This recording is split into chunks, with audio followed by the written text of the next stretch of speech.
Sejam então muito bem-vindos a esta série de estudos da história da Igreja de Deus através dos séculos.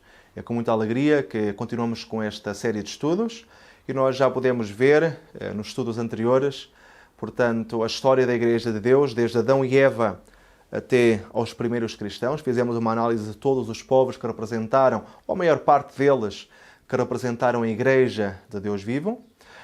Começámos depois a estudar então o período cristão e todas as igrejas, ou todos os períodos da Igreja onde nós podemos inserir aqueles que faziam parte do povo de Deus. Estudámos então 5 períodos e agora nós vamos estudar então o período número 6. Este período tem como título, ou como nome, aliás, Filadélfia, e aqui nós podemos ver uma foto das ruínas da cidade de Filadélfia, que, tal como as outras, se encontram ali onde é a Turquia, não é? Muito bem. Vamos ver o significado desta palavra, Filadélfia. Filadélfia significa amor fraternal. E porquê? O rei Eumenes II deu o nome a esta cidade devido ao amor a seu irmão, que se converteria no seu sucessor, cuja lealdade fez com que ganhasse o nome Filadelfo, que significa literalmente aquele que ama a seu irmão. Também outro dos significados é amor fraternal, mas, portanto, o significado acaba por ser o mesmo, não é? Vejamos um pouco do contexto histórico. Esta cidade era uma cidade conhecida por seus inúmeros terremotos. Era uma cidade situada entre 2 vales, muito famosa pelo seu vinho, e os seus deuses principais eram Baco e Dionísio, que eram os deuses do vinho, da drama e da fertilidade. Esta cidade era muito conhecida pela adoração a César, e no ano 155 d.C., 11 cristãos de Filadélfia foram martirizados juntamente com Policarpo de Esmirna.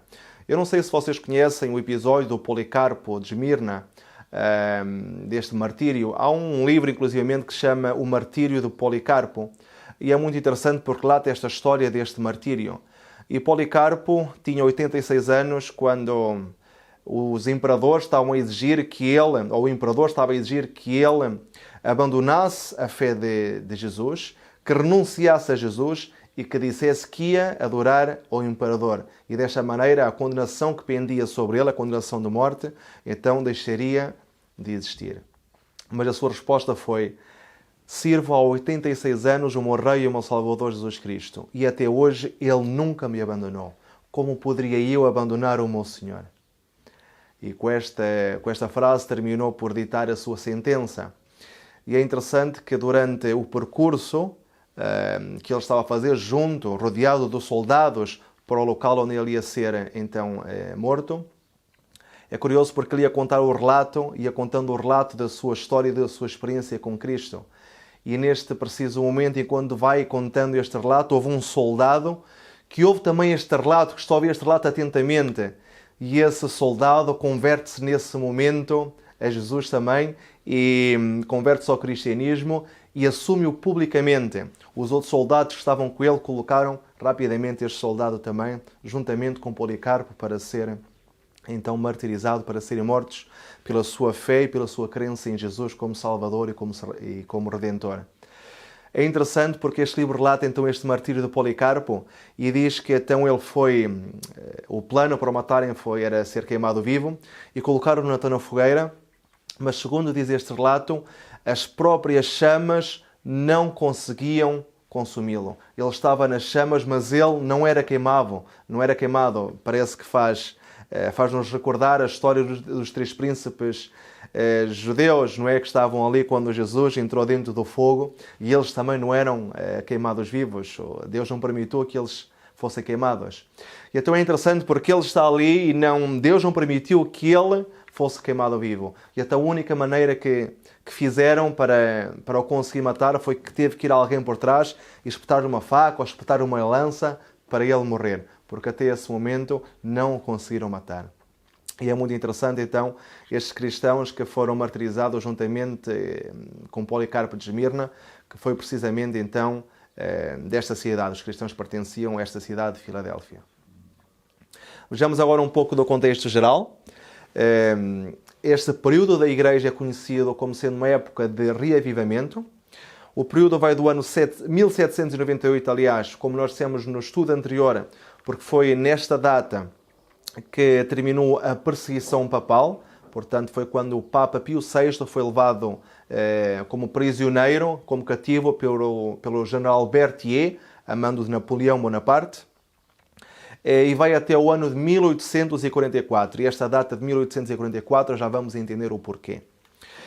Ficou conhecida esta época também pela grande pregação da segunda vinda de Cristo, pela pregação das 3 mensagens angélicas, ou pelo menos 2 mensagens angélicas, e é neste período também, em 1844, que terminam as 2.300 tardes e manhãs que simbolizam anos, e isso já vamos ver um pouco mais à frente.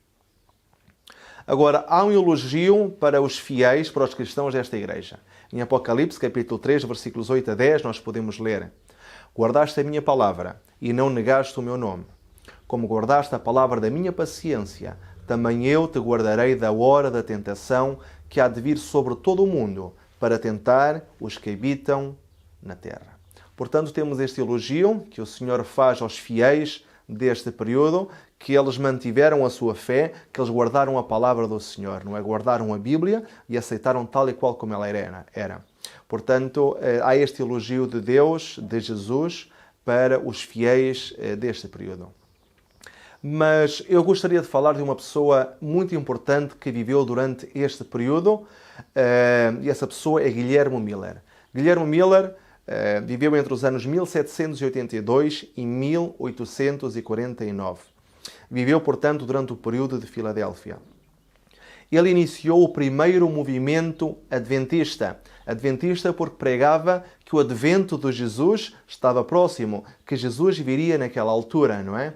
E então ele prega a primeira e a segunda mensagens angélicas que encontramos em Apocalipse 14, onde diz: temei a Deus e dá-lhe glória, porque vinda é a hora do seu juízo, e adorai aquele que fez os céus, a terra, o mar e tudo aquilo que neles há. Portanto, Miller pregou esta mensagem e dizia que estava na altura de temer a Deus, de adorá-lo, porque Ele é o Criador. E adorá-lo então quando? No sábado. Isso é o que nós podemos encontrar na primeira mensagem angélica.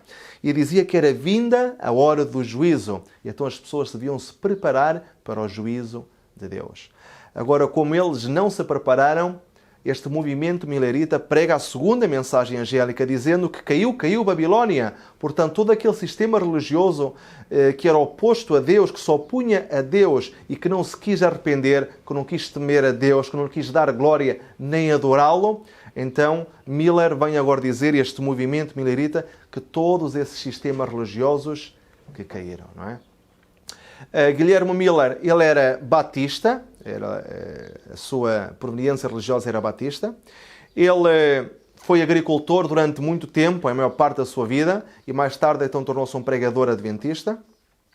E então Miller, ele decidiu estudar a Bíblia e não avançar na leitura, enquanto não entendesse plenamente o texto que estava a ler.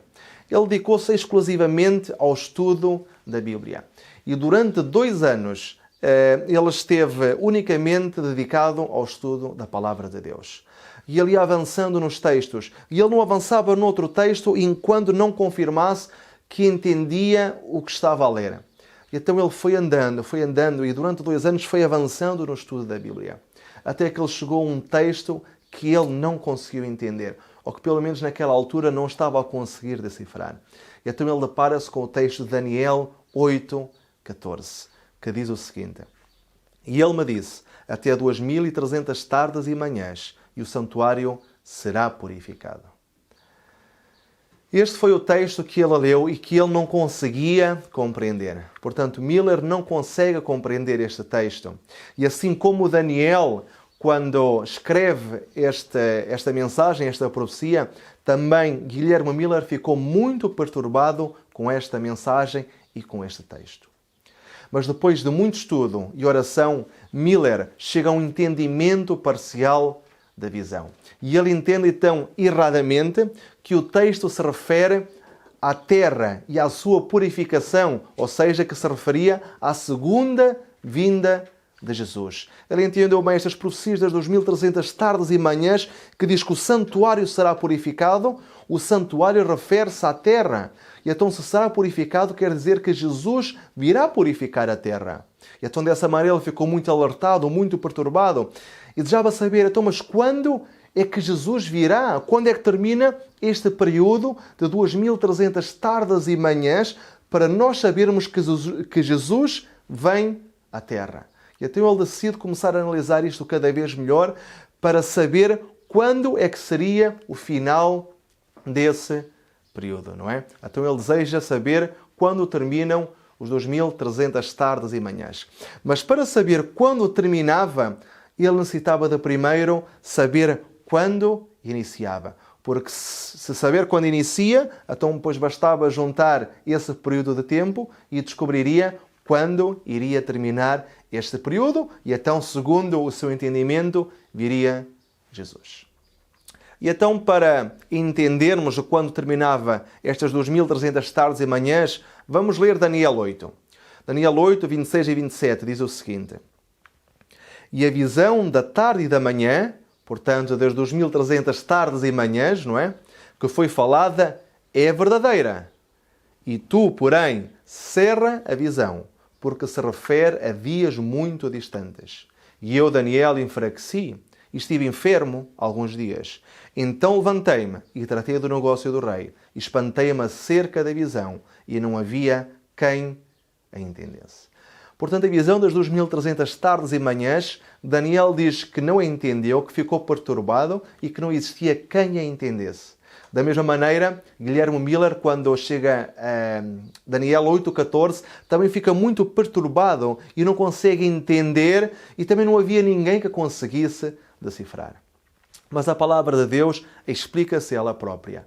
E então já havia esse significado, já havia a explicação para todo esse simbolismo das 2300 tardes e manhãs. Vamos analisar. Daniel 9, 21 e 23. Estando eu, digo, ainda falando na oração, o homem Gabriel, que eu tinha visto na minha visão ao princípio, portanto na visão das 2300 tardes e manhãs, veio voando rapidamente e tocou-me à hora do sacrifício da tarde. E ele me instruiu e falou comigo dizendo, Daniel, agora saí para fazer-te entender o sentido. No princípio das tuas súplicas saiu a ordem e eu vim para tu declarar, porque és muito amado. Considera, pois, as palavras e entende a visão. Quer dizer que agora o anjo Gabriel vem a Daniel, noutra visão, para lhe dar o entendimento da visão que ele tinha tido das 2300 tardes e manhãs. E vamos ver então o que diz o anjo Gabriel a Daniel. 70 semanas estão determinadas sobre o teu povo e sobre a tua santa cidade, para cessar a transgressão e para dar fim aos pecados e para expiar a iniquidade e trazer a justiça eterna, e selar a visão e a profecia, e para ungir o Santíssimo. Sabe e entende, desde a saída da ordem, para restaurar e para edificar Jerusalém, até ao Messias, o Príncipe, haverá 7 semanas e 62 semanas. As ruas e o muro se reedificarão, mas em tempos angustiosos. Então aqui é muito interessante porque aqui temos o princípio da visão. Então, anjo Gabriel vai dar agora a Daniel quando é que iniciaria este período de 2300 tardes e manhãs.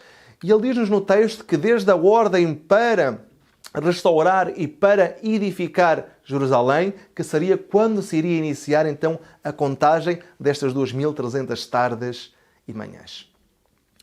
E continua a dizer, e depois das 62 semanas será cortado o Messias, mas não para si mesmo. E o povo do príncipe que há de vir destruirá a cidade e o santuário, e o seu fim será com uma inundação. E até ao fim haverá guerra, e são determinadas as assolações. E ele firmará aliança com muitos por uma semana, e na metade da semana fará cessar o sacrifício e a oferta de manjares. Então, agora aqui temos um gráfico descritivo de tudo aquilo que dissemos anteriormente. Temos a data desse decreto da ordem, não é? Para restaurar e para edificar Jerusalém. Foi no ano 457, foi o decreto de Artaxerxes, o rei da Pérsia. E então foi quando se inicia esse período dos 1300 tardes e manhãs. Agora, sabemos que em profecia que um dia equivale a um ano, segundo Números 14:34 e Ezequiel 4:7. Portanto, se um dia equivale a um ano, então quer dizer que 2300 tardes e manhãs simbolizam 2300 anos. Somando os 2300 anos a 457, vamos parar no ano 1844. No meio temos algumas datas interessantes, que foi algo que nós vimos nos textos que lemos, não é? Vimos que existiam 7 semanas. As 7 semanas então vão parar no ano 408, que foi quando terminou a restauração de Jerusalém. Depois existiriam 62 semanas. Nas 62 semanas termina no ano 27 depois de Cristo, que foi quando Jesus foi batizado. Existiria uma semana onde haveria um concerto com muitos, mas que a meio da semana a oferta de sacrifícios iria cessar.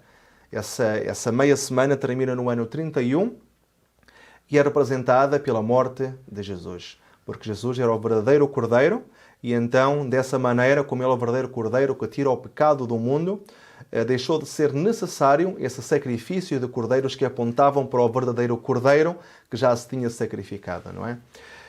Durante a outra meia semana foi um período de graça que ainda se deu ao povo judeu. Esse período de graça termina no ano 34 depois de Cristo, quando eles então acabam por apedrejar Estevão, não é? Portanto, segundo este gráfico que nós encontramos aqui, podemos ver que estes 2300 tardes e manhãs, ou 2300 anos, terminaram, como vemos aqui no gráfico, no ano 1844. E então, claro, Guilherme Miller, depois de estudar tudo isto, analisar este texto, chega à conclusão, ele e um grupo de pessoas que o acompanhava deste movimento millerita, chegaram à conclusão então que Jesus viria em 1844. Mas segundo o entendimento que Miller teve do texto de Daniel 8:14, concluiu que o final das 2300 tardes e manhãs se daria em 22 de outubro de 1844 e que nessa data seria o fim do mundo, a sua purificação. Pois, segundo o seu entendimento, o santuário a que se referia o texto era a terra. E desta maneira, começa a pregar desde 1833 que o fim do mundo se aproximava e que era hora para temer a Deus, dar-lhe glória e adorá-lo, pois tinha chegado a hora do juízo, admoestando as pessoas para que se arrependessem dos seus pecados. Mas o que é que aconteceu? Chegou o dia 22 de outubro de 1844 e nem veio Jesus, nem tampouco foi o fim do mundo. Então, o que aconteceu nessa data? Porque falava o período profético de uma purificação no ano de 1844. Muito bem. Para entendermos isto, teremos que analisar o livro de Daniel e vamos analisar o capítulo 8, porque nós lemos as 2300 tardes e manhãs que chegam ao versículo 14. Para entendermos essa purificação, temos que ler os versículos que estão antes deste versículo. E dessa maneira vamos chegar a um entendimento e vamos entender que a purificação é que se referia o anjo Gabriel quando está a dar esta visão a Daniel. No ano 3º do reinado do rei Belsazar, apareceu uma visão a mim, Daniel, depois daquela que me apareceu no princípio. E vi na visão, e sucedeu que, quando vi, eu estava na cidade de Susã, na província de Elão. Vi, pois, na visão que eu estava junto ao rio Ulai. E levantei os meus olhos e vi, e eis que um carneiro estava diante do rio, o qual tinha 2 chifres, e os 2 chifres eram altos, mas um era mais alto do que o outro. E o mais alto subiu por último, e vi que o carneiro dava marradas para o ocidente, e para o norte e para o sul, e nenhum dos animais lhe podia resistir, nem havia quem pudesse livrar-se da sua mão. E ele fazia conforme a sua vontade e se engrandecia. E estando eu considerando, eis que um bode vinha do ocidente sobre toda a terra, mas sem tocar no chão, e aquele bode tinha um chifre notável entre os olhos. E dirigiu-se ao carneiro que tinha 2 chifres, ao qual eu tinha visto em pé diante do rio, e correu contra ele no ímpeto da sua força.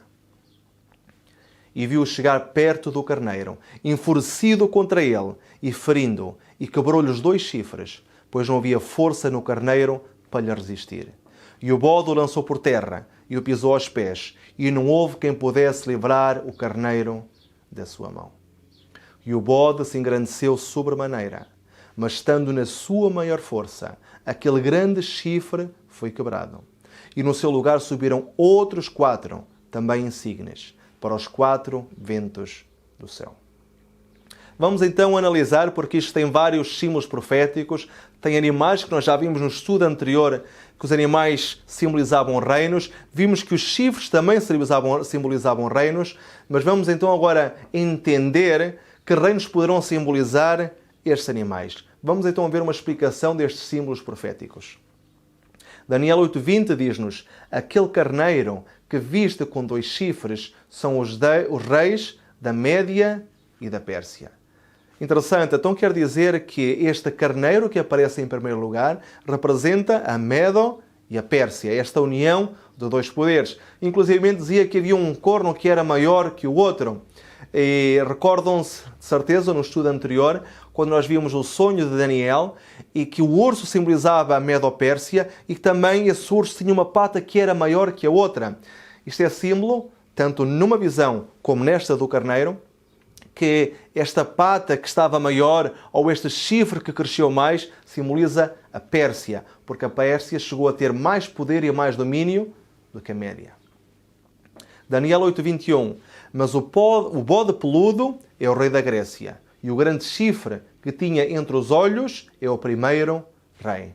Muito bem, então agora descobrimos o segundo animal. Então quer dizer que este animal que agora aparece, o bode, que vai combater, que vai fazer guerra contra o primeiro animal, diz que é a Grécia. E que o chifre que ele tem simboliza o seu primeiro rei, que foi Alexandre o Grande, ou Alexandre Magno. O ter sido quebrado, levantando-se 4 em lugar dele, significa que 4 reinos se levantarão da mesma nação, mas não com a força dele. Então este chifre que agora foi quebrado, que representava o rei da Grécia, não é? Portanto, Alexandre Magno, o primeiro rei, significa que ele agora foi dividido, então esse reino foi dividido em 4 e foi dividido para os 4 grandes generais de Alexandre. Depois da morte de Alexandre Magno, então o Império Grego ficou dividido em 4. Cassandro, Lisímaco, Ptolomeu e Seleuco. Estes eram os 4 grandes generais de Alexandre Magno. E então o Império, depois da morte de Alexandre, fica dividido então nestes 4 pequenos impérios, ou nestas 4 ramificações do grande Império Grego. E diz-nos agora Daniel 8:9. E de um deles saiu um chifre muito pequeno. Portanto, de um destes 4 chifres, agora sai um chifre muito pequeno, o qual cresceu muito para o sul e para o oriente e para a terra gloriosa. Muito bem. Então, o chifre pequeno cresceu para o sul. Isto aconteceu com Roma, com o Império Romano. O Egito passou a ser uma província do Império Romano no ano 30 a.C. O chifre pequeno cresceu para o sul, e isto também aconteceu com Roma. Conquistou Síria no ano 65 a.C. E o chifre pequeno cresceu até à Terra Gloriosa. Portanto, Jerusalém é chamada de Terra Gloriosa e tornou-se uma província de Roma no ano 63 a.C. E agora aqui temos um gráfico então de tudo o que vemos, ou tudo aquilo que vimos até este momento, das visões que temos vindo a analisar. Daniel 2, Daniel 7 e Daniel 8. Temos então a estátua com os metais do sonho de Nabucodonosor. Temos os 4 animais de Daniel 7. Temos os 10 chifres que representam também ao mesmo tempo os 10 dedos do pé da estátua de Nabucodonosor. Nestes 10 chifres houve um que depois cresceu, não é? E agora em Daniel 8 começa-nos a contagem só na Medo-Pérsia, porque Daniel, quando está a ter esta visão, quando a está a escrever, já está no reinado da Medo-Pérsia, por isso é que inicia unicamente aqui. Então, vemos agora os animais, vemos o carneiro, Vemos então o bode, vemos os 4 chifres, agora vemos um chifre pequeno que começa a crescer, não é? Portanto, é o mesmo simbolismo que depois nós encontramos em baixo e podemos comparar com o chifre pequeno do sonho de Daniel 7.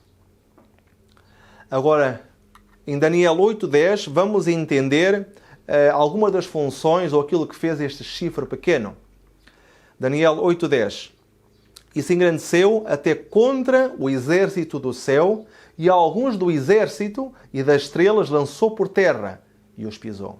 Quero então dizer que este chifre pequeno que começou a surgir, Daniel 8:10 diz-nos que ele se engrandeceu contra o exército do céu. O que é o exército do céu? O que simboliza o exército do céu? Bem, segundo Êxodo 12:41, o exército do céu é o povo de Deus.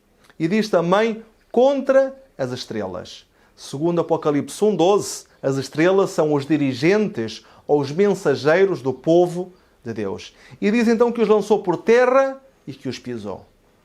Isto simboliza a perseguição feita pelo chifre pequeno ao povo de Deus. E se engrandeceu até contra o príncipe do exército, e por ele foi tirado o sacrifício contínuo. Então, agora este chifre pequeno diz que se engrandeceu até ao príncipe do exército. Quem é este príncipe deste exército? Em Josué 5, 14 e 15, nós podemos ver que este exército, ou que aliás que este príncipe deste exército é precisamente Jesus. E diz que por este chifre pequeno, então foi tirado o sacrifício contínuo. Bem, eu queria dizer-vos em primeiro lugar que a palavra sacrifício não existe no texto original. Foi agregado porque geralmente quando se utiliza a palavra que está ali contínuo é para falar dos sacrifícios que eram realizados continuamente no tabernáculo terrestre, não é? Nós temos aqui então um significado contínuo que veio da palavra tamid, e tamid então o significado de tamid é atividades que se levam a cabo com regularidade em momentos assinalados. Esta palavra é utilizada geralmente para se referir aos sacrifícios diários que eram realizados no santuário. Ou seja, o contexto indica que Satanás, através do chifre pequeno, atacou o serviço sacerdotal de Jesus. Porque é isso que nos diz o texto, que este chifre pequeno se engrandeceu até ao príncipe do exército, que é Jesus, e que por este príncipe, aliás, por este chifre, foi retirado então este sacrifício sacerdotal que Jesus estava a fazer. É interessante como é que um poder, não é, tem a capacidade de fazer isso com Jesus. Um poder terrestre tem poder para fazer isso com Jesus. E então o texto diz-nos que por ele foi tirado o contínuo. Satanás tirou o serviço sacerdotal a Jesus no santuário celestial. Mas de que maneira? Como é que Satanás poderia retirar este serviço que Jesus está a fazer no lugar santíssimo em favor da raça humana? Como é que Satanás tinha o poder para fazer isso? Como pode Satanás, através do chifre pequeno, atacar o serviço sacerdotal de Jesus no santuário celestial? Ou seja, como pode um poder terrenal, o chifre pequeno, chegar até ao céu e tirar o ministério sacerdotal a Jesus? Muito bem, se considerarmos o santuário terrenal, que tipo de serviços contínuos, ou seja, que tamides, eram realizados ali? Nós, quando analisamos o santuário terrenal, a primeira coisa que se visualizava, o primeiro utensílio que existia, era o altar dos sacrifícios. E esse altar de sacrifícios era onde as pessoas levavam um animal, onde ele era sacrificado, e esse animal simbolizava Jesus. Portanto, simbolizava o verdadeiro cordeiro que iria tirar o pecado do mundo. Portanto, o cordeiro era um símbolo de Jesus, através de quem se poderia obter a salvação. Andando para a frente, existia depois a pia. E depois deste sacrifício, então, o sacerdote teria que se lavar nesta pia. Depois deste sacrifício, lavava as suas mãos. Isto é um símbolo do batismo. Depois, quando se entrava já dentro do lugar santo, do lado esquerdo, existia um candeeiro com 7 braços, que tinha que estar sempre a arder. E para arder era utilizado o azeite. Então, este azeite é um símbolo do Espírito Santo. Do lado direito existiam os pães da proposição. E estes pães simbolizavam também o alimento espiritual que era dado ao povo de Deus. Portanto, a Bíblia. E um pouco mais à frente, então, tínhamos o altar do incenso, que simbolizava a oração dos santos. Mas a pergunta continua. Como é que pode um poder terrenal, ou seja, o chifre pequeno, chegar até ao céu e tirar o ministério sacerdotal a Jesus? Vejamos um pouco sobre isto. Sobre o sacrifício vicário de Jesus. Vamos analisar cada um dos 5 pontos que vimos anteriormente e vamos compará-los agora com aquilo que fez o chifre pequeno, ou seja, o papado. O sacrifício vicário de Jesus. O Papa passou a ser o vicário do homem. O Papa é de tão grande dignidade e exaltação que não é um simples homem. Ele é como o próprio Deus, o vicário de Deus na terra. O batismo mudou a maneira de batizar de imersão para expressão e introduziu o batismo de crianças.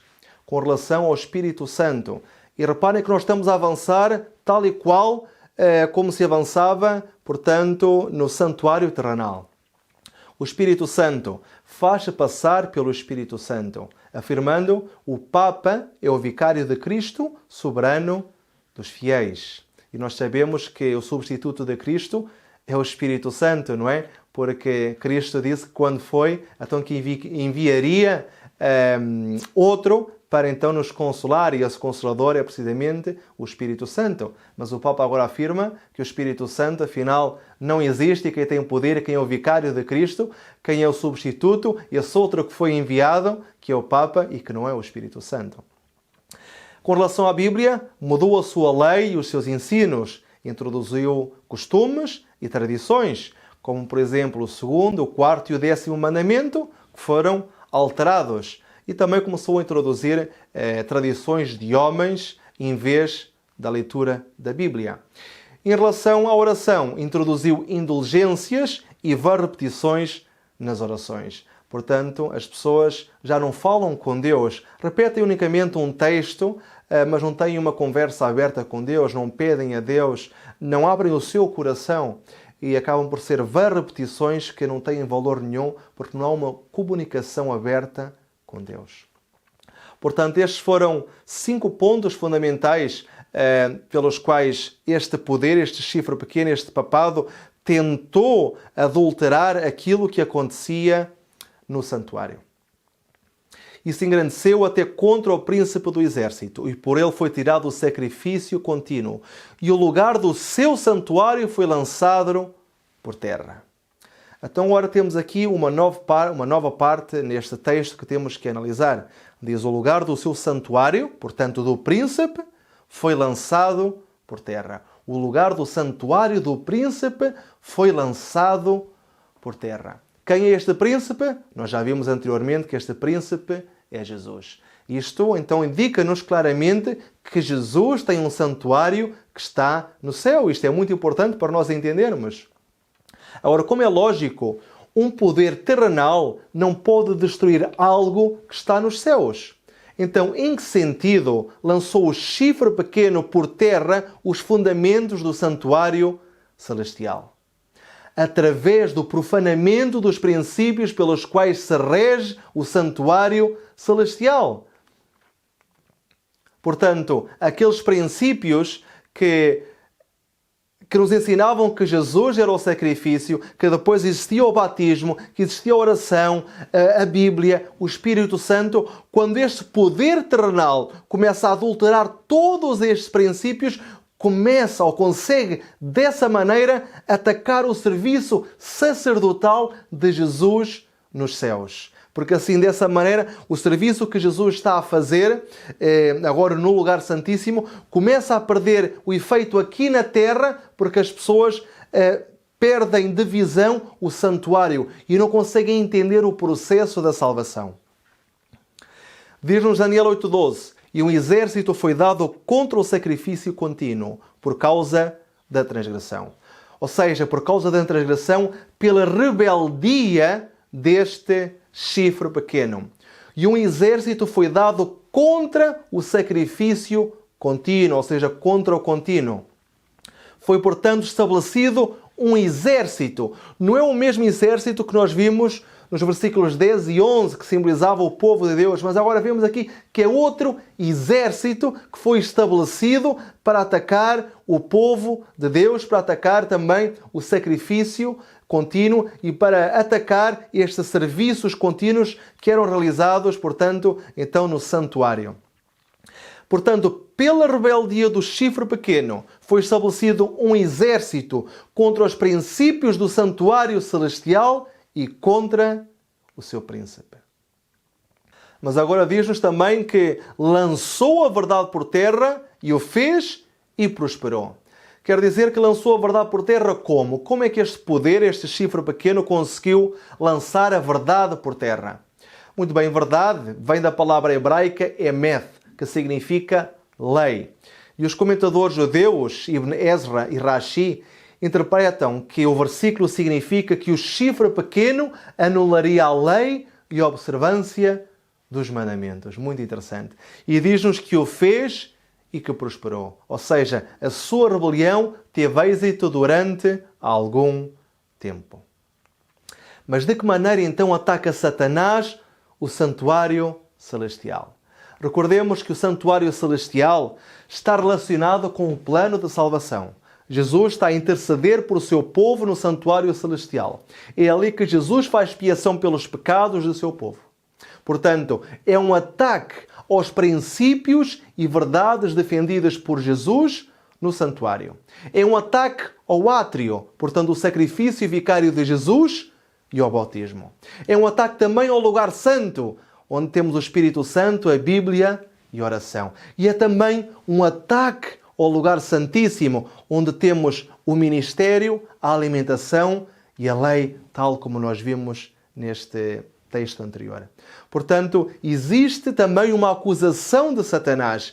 E ele acusa o povo de Deus de não serem dignos do perdão divino, nem da vida eterna. Portanto, este ataque que nós encontramos aqui é um ataque ao plano de salvação, porque este é o tema do santuário, é o plano de salvação. E quando Satanás utiliza este chifre pequeno para adulterar todos esses princípios, então está a fazer um ataque também ao santuário, tanto no céu como ao povo de Deus aqui na terra.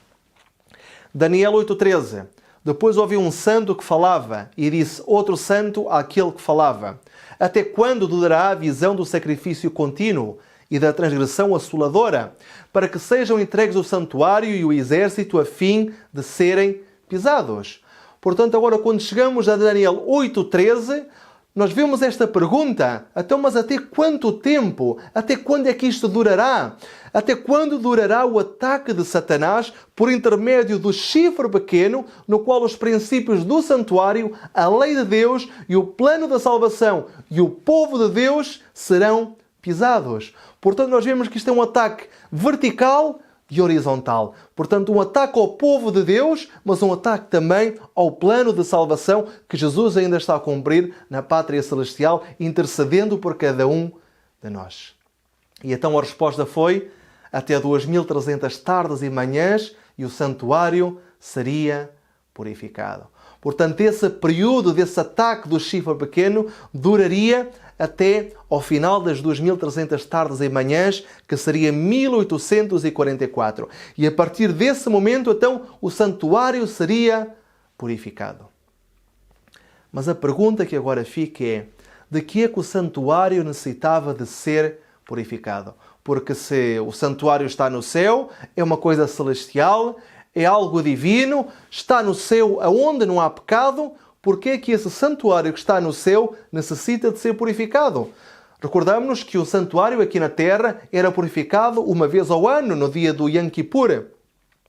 Mas porquê é que o santuário que está no céu necessita de ser purificado se não existe pecado ali? Aqui na terra era atirado o sangue contra a cortina que separava o lugar santo do lugar santíssimo, e o pecado era transferido também para esse santuário. E dessa maneira era necessária essa purificação uma vez ao ano.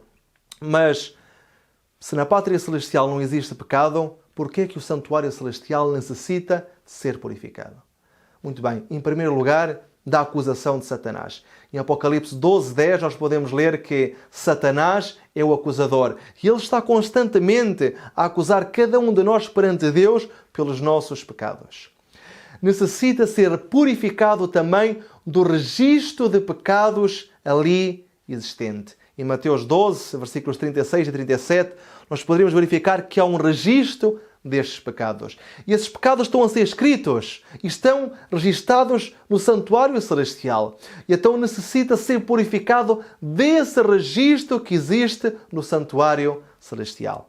Mas nós temos um advogado que nos defende dessas acusações e também desse registro que está em nosso contra na pátria celestial. Em 1 João 2:1 diz claramente que nós temos um advogado e que esse advogado é Jesus, o Santo. Agora, se existe uma acusação, um acusador, um registro de pecados, um advogado e um juiz, segundo Daniel 7, 9 e 10, então é porque existe também um julgamento. Romanos 14:10 diz: pois todos havemos de comparecer ante o tribunal de Cristo. E Daniel 7, 9 e 10, que foi o texto que fizemos alusão anteriormente, também nos diz: e continuei olhando, até que foram postos uns tronos, e um ancião de dias se assentou. A sua veste era branca como a neve, e o cabelo da sua cabeça como a pura lã. E o seu trono era de chamas de fogo, e as suas rodas de fogo ardente. Um rio de fogo manava e saía diante dele. Milhares de milhares o serviam, e milhões de milhões existiam diante dele. Assentou-se o juízo, e abriram-se os livros. Aqui vemos uma alusão clara a Deus Pai, o ancião de dias.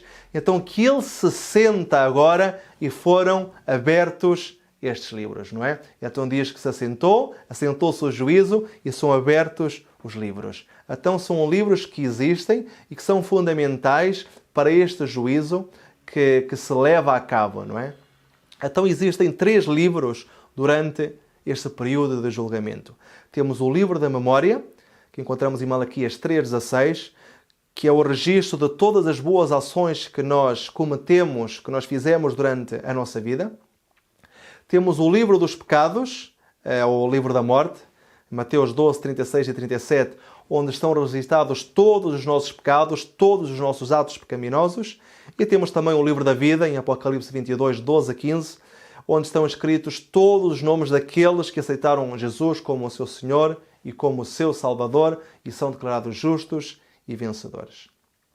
Portanto, aqui vemos que com estes livros, é através destes livros que se fazem este julgamento das pessoas, e foi isso que se levou em consideração na análise do texto de Daniel 8:14, quando diz que o santuário seria purificado. Portanto, o santuário no céu está a ser purificado, não porque existe pecado no céu, mas porque está a ser purificado do registro dos pecados ali existentes.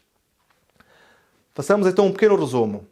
Satanás, através do chifre pequeno, ou seja, através do papado ou do catolicismo, iria perseguir o povo de Deus, atacar o serviço sacerdotal de Cristo no santuário celestial, portanto o plano de salvação, iria perverter a Bíblia, alterar a lei de Deus.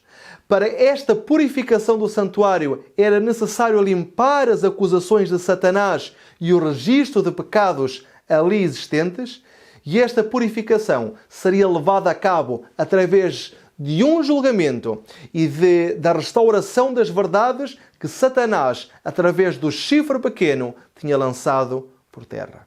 E então, no ano de 1844, o santuário celestial começaria a ser purificado.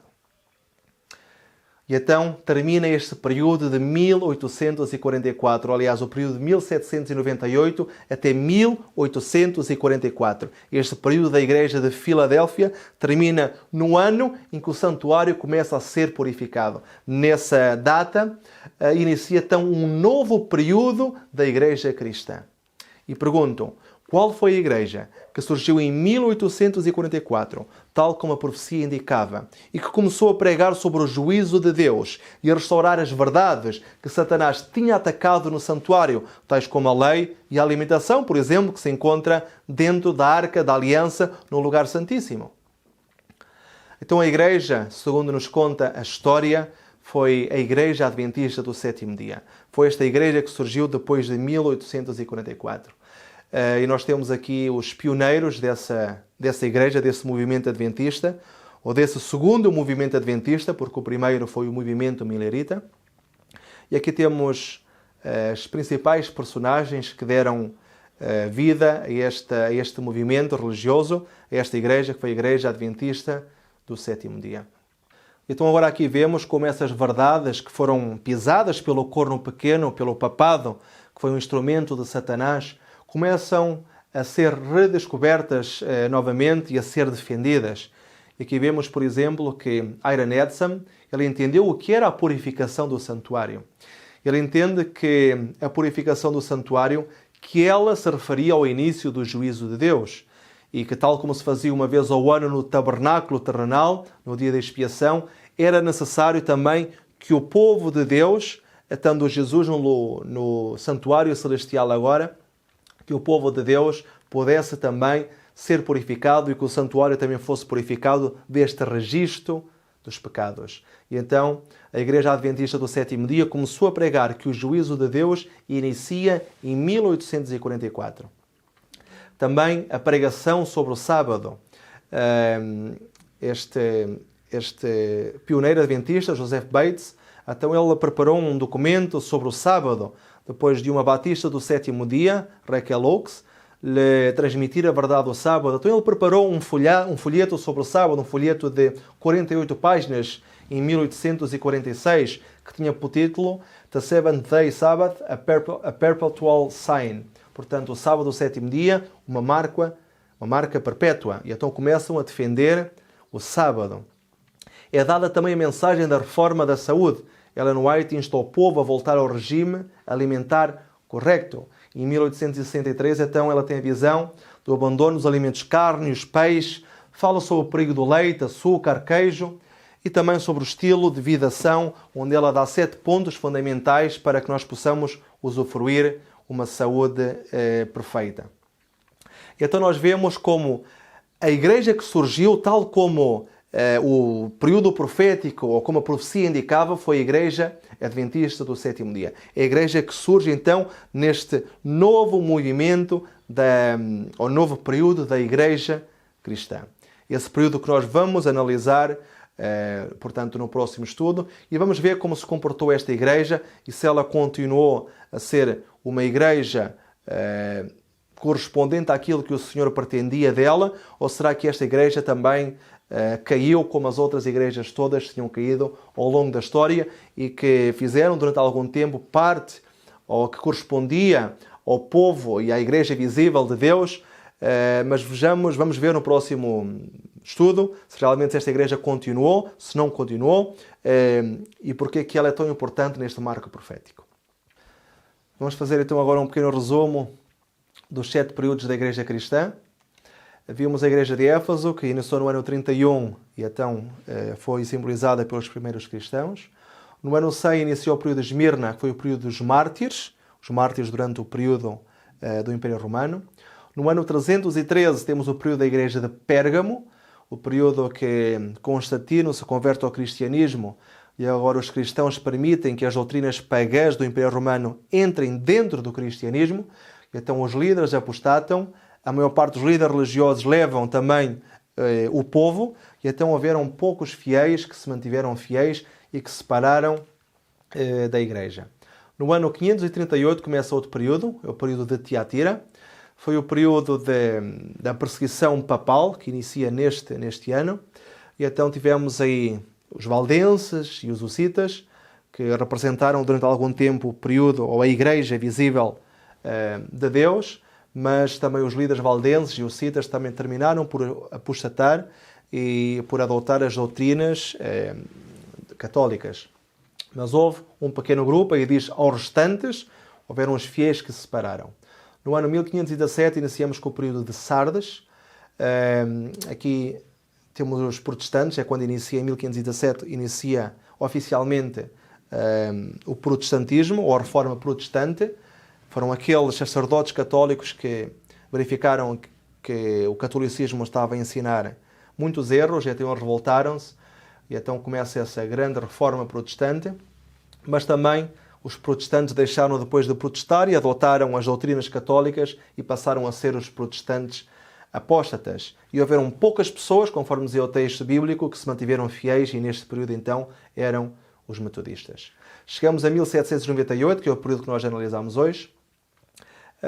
Então era o período de Filadélfia, simbolizado pelo movimento milerita, mas este movimento milerita também caiu, porque depois, com a grande desilusão de Jesus não ter vindo no ano de 1844, tal como eles pensavam que viria, então este movimento também caiu, mas aqueles poucos fiéis, conforme diz o texto, a quem vencer, a quem se mantiver fiel, então deram origem à Igreja Adventista do Sétimo Dia, então que esse movimento teve o seu início em 1844, mas que foi registado unicamente como igreja no ano 1863, se não estou enganado, mas penso que foi essa a data. Portanto, então, este é o pequeno gráfico que nós temos aqui de tudo aquilo que nós temos vindo a analisar até este momento. Vamos continuar com este estudo, que é muito interessante. Aqui nós já vimos este estudo de hoje. Podemos analisar alguns pontos que são muito importantes também para nós conseguirmos entender o juízo e a purificação do santuário. E agora, até no próximo estudo, vamos analisar este novo movimento que surgiu, a Igreja Adventista, e vamos ver até que ponto é que eles se mantiveram fiéis e, se foi necessário, como nestes períodos anteriores que nós vimos, chamar um remanescente, uns fiéis, uns poucos, que se mantiveram fiéis. Vamos ver como é que a história se desenrolou até ao dia de hoje. Portanto, continuem a acompanhar neste estudo e que Deus possa abençoar grandemente.